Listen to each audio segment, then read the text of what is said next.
What's up, guys? It's Matt from McMahon Marketing, and some of you may have heard the news that Facebook is actually starting to devalue and show less reach for posts by brands and businesses. So as a business that focuses on helping other businesses with their online marketing and brands, obviously that's a pretty big deal. That's a pretty significant thing because lots of people are on Facebook, lots of businesses are advertising on Facebook to share their content, to get the word out about their business. So if your business is on Facebook, should you be concerned?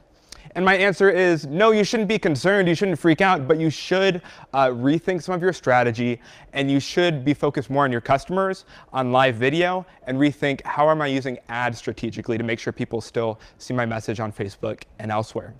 So just backing up a little bit, why is Facebook actually making this change? Well, the reason that they've basically given is that they want to increase the quality of the time spent on Facebook. So users like you and me, they found that a lot of the times when they feel like they're having a very rewarding experience, they're talking to family members, talking to friends, getting recommendations, and that's more of what they'd like to start showing in the newsfeed, which means they're going to show less maybe self-promotional posts from businesses. And self-promotional is really kind of the key variable there. It doesn't mean that your business can't get its posts still seen. In fact, they want your business to post things that Facebook would like to see in the feed. So in general, that's a lot of video, a lot of things that are helpful or spark engagement and comments that would kind of draw a crowd, draw a community. So if it's something that your customer's already talking about, something that they have questions about, or something that you can help them understand or do better, that's probably a pretty good sign that it's still a good fit for you to do in a post or a video or an image and still put that on your Facebook brand page. So I'd say one of the first steps every business should be doing kind of in light of this is go back and talk to your customers. What are the top questions that they keep asking about? What are the top areas where maybe they're confused? And what are they talking about in your industry, even if your particular brand doesn't deal with it? So if I'm in real estate and I've only been talking about my listings and my houses, one way I might rethink my strategy kind of going into this newsfeed update is thinking of, okay, if I am a consumer, I'm not just concerned about only my listings in Norman and Oklahoma City or whatever your city or state is. I'm concerned about the best commercial space, or I'm concerned about the best spaces for families. And so how can I start answering those questions better, giving a broad overview of the different neighborhoods, maybe giving more helpful how-to videos on specific mistakes and pitfalls I can avoid as a new homeowner. Just kind of broaden it out and focus it more on those questions and concerns that your best customers are going to have. And ideally make it really interactive, because what Facebook is wanting to do is start sparking more conversations. Just like you have in close-knit groups offline, Facebook wants to recreate that same experience online in groups. And if your brand is one of the few that can really engage people and do that in a meaningful way that helps people, Facebook's going to keep showing your links, your posts, your photos, your videos to other people as well. Refocusing in as well on some of the content types that Facebook specifically called out in the update, and I'll try and link it down below as well in their newsroom, are live video and videos in general. They mentioned that they've seen lots of brands using live videos, having great interaction with their audiences, and obviously it's something they're pushing very heavily as far as organic reach, just in the post space. So if we're talking about ads, it's a little bit different, but specifically with unpaid posts for your business. If you're doing live Q&A videos, broadcasting live events, or even something like we're doing now, just hopping on to educate people or tell them about something, that can still be really useful, and Facebook is less likely to demote videos and live videos than other types of content as a rule of thumb. Now, that's not a guarantee, and honestly, we'll have to see how this plays out as things go on, but for our own strategy and for our clients, that's definitely something I'm looking at is, okay, how can we use more educational video, more conversational video, and really take advantage of live video where it's appropriate and it makes sense. One of the last things to keep in mind too is that a lot of these news feed changes that are happening are really around live video. So or sorry, not live video, organic posts. So these are posts that you're not boosting, you're not making into an ad, you're not paying to play, so to speak. But that is still a key component and actually probably should be a part of your Facebook strategy by this point anyway. Facebook has so dramatically reduced the reach by using something called EdgeRank, which just means they've already been doing what this update is talking about anyways, showing you the posts that you think they think you're most likely to engage with.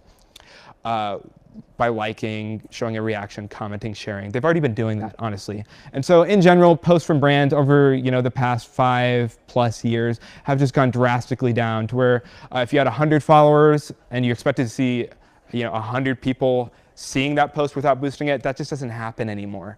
And so now maybe 1 out of 10 people who signed up to view your page will actually do that. So some ways to still get your posts seen by your followers and by real people are invest in page engagement posts. If you're doing things like posting to your blog, experiment with some traffic campaigns to drive people there and re-engage people and bring them back by doing retargeting using the Facebook pixel. That's definitely something that we're going to keep doing. Other things to do as well. I had a quick one here I was going to think of, and it just totally flew off. Where I was thinking, but focusing on that paid side as well is just going to be super huge and super useful moving forward. And make sure that all your eggs aren't in one basket, right? Facebook is important, it's influential, you have great targeting, you have great reach because pretty much everyone and their mom is literally on Facebook. But for businesses, be looking at LinkedIn sponsored ads. They've really upped their platform recently, and they've allowed native video in the LinkedIn feed, which is huge. So if you're a business trying to reach other businesses or trying to reach professionals, you owe it to yourself to check out LinkedIn sponsored ads. And a lot of businesses too, we've run into people who are hiring and looking for new positions. So that's huge as well. If you are reaching more of a home-centric crowd or reaching more of a DIY audience, Pinterest is a great place to invest. And as well, if you're looking into video ads, look into things like YouTube ads if you're going from more of a brand perspective where it makes sense. Corey's reminding me too, just really quick, you can actually turn on notifications and do a couple things on your Facebook page. If you do want to make sure that more of the followers who've already raised their hands and said, yes, I definitely want to receive from your page and hear from you, can still do that. So if you actually go to the following section of your Facebook page, there's like the little like button on desktop or mobile, and then there's the following kind of in the same area. If you tap or click on that and go down, there's a few options you can do. The first one is to ask people to check the box that says see these posts from this page first, something around that area. And what that'll do is for certain pages you've enabled that on, it'll make sure it shows their posts before it shows other types of content, and you'll still go to the top of the feed, kind of manually pulling the gears and overriding to make sure you still show up. The other one you can do is specifically for types of content like live video. If you go one more layer deep and look at your notification settings, you can enable things like, oh, just every time a live video or a live broadcast goes on, make sure that I know about it and that I get notified.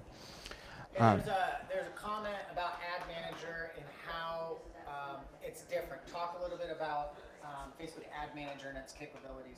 Definitely. So if you've ever managed a Facebook page and you've seen all these efforts like sort of go boost this post, you could be showing it to more people. And then maybe you've also seen maybe in an article or somewhere else things like Power Editor, Ads Manager, Facebook Ads. And the long story is, or the short version of the story is that these are all really the same thing. It's whether you call it a boost or a Facebook ad or anything else, it's paying Facebook money to make sure that your ad shows up in front of more of the people that you'd like to see it. And so you have lots of targeting options when you get started in Facebook ads. And you can do this by boosting the post by going in Facebook Ads Manager, which is what I'd recommend, or even by using the Power Editor on the ad side of Facebook if you're logged in as an admin for your page. You have to do a couple things first before you can target these people. You have to create an ad account. You have to have a page connected to it.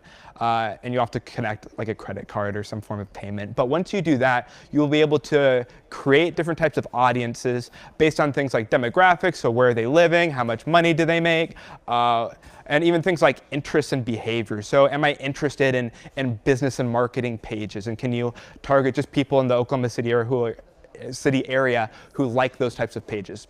Or even behavior. It's getting really crazy where I can target people who are members of a credit union, or I can target people who are only browsing this on an Android phone and download apps like once a month. Crazy stuff like that, where I can get very granular and kind of mix and match and experiment with these. And it's very powerful. Another reason ads can be really useful too is if I'm trying to test out lots of different images or lots of different blog posts, I can throw a bunch of them at an audience, and Facebook will automatically do some sorting in the background and float the most engaged or most clicked post to the top, which allows me to really quickly understand what my audience likes and make more things like that. So just kind of a refresh on what happened if you're just joining in or you're coming back to this video. Facebook is updating its news feed so that it's not showing as many business and brand posts, but it's showing more sort of what it calls high quality posts, a lot more stuff from family and friends and recommendations and things that spark debate and conversation. And so some things that you can do if you're a business and you still want to use Facebook, which we do recommend, it's still where attention is. Make sure that you're looking at your ad strategy and you have a way to promote traffic and engagement on Facebook by using custom audiences and using saved audiences in Ads Manager. Make sure that you're diversifying out and that you're reaching people through other offline and online platforms, and even organic and paid platforms. So look at LinkedIn if you're a business, look at Pinterest, AdWords, other stuff as well, so that you don't have all your eggs in one basket. And make sure that you're focusing on the customer first. If you're not asking them where their pain points are, if you're not finding out where those questions are, and not finding out where those big, interesting topics are where you can add value, not specifically just at the things you offer, but in your industry, in your space, in your expertise, zero in on that and start having more of those intentional conversations and using things like live video and recorded video to boost that engagement and deliberately stir up conversation to be more helpful. So those are the quick tips that we have for adjusting to the Facebook newsfeed. Corey, anything else before I sign off? Reader's choice? Awesome. If you guys are in Oklahoma City or the Norman area, we have a huge favor to ask you. If you love any of the stuff we do, even if you feel kind of iffy about the stuff we do, but you like me, check out our Reader's Choice nomination. I think if you just Google Norman transcript, Reader's Choice, the nominations, nominations are now open, Corey? Nominations are now open for things like Best Marketing Agency, which would be huge for us. If you can just go take 20 seconds and enter that in, it would make me feel warm and fuzzy. It would bring a smile to Corey's face, and we'd be super, super grateful. So do it. Let us know if you do that. We'd love to give you a shout out. And thanks, you guys. You guys are awesome. Let me know if this video was helpful. Would you like to see more videos like this? Would you like to see other live videos? Is that helpful? And if there are any burning questions about marketing, business, sales, inbound marketing, et cetera, that would be really useful to help you do your job better. We're really here to make growing your business fun. So if there's an area where it's stressful, it's confusing, where you feel like you could be having results, but you're just not getting there, it's our personal mission with the content we put out to make that better for you guys. So seriously, let us know. We read each and every piece of feedback, and I love all I can get. All right, signing off for now. This is Matt, and I'll be at you next time.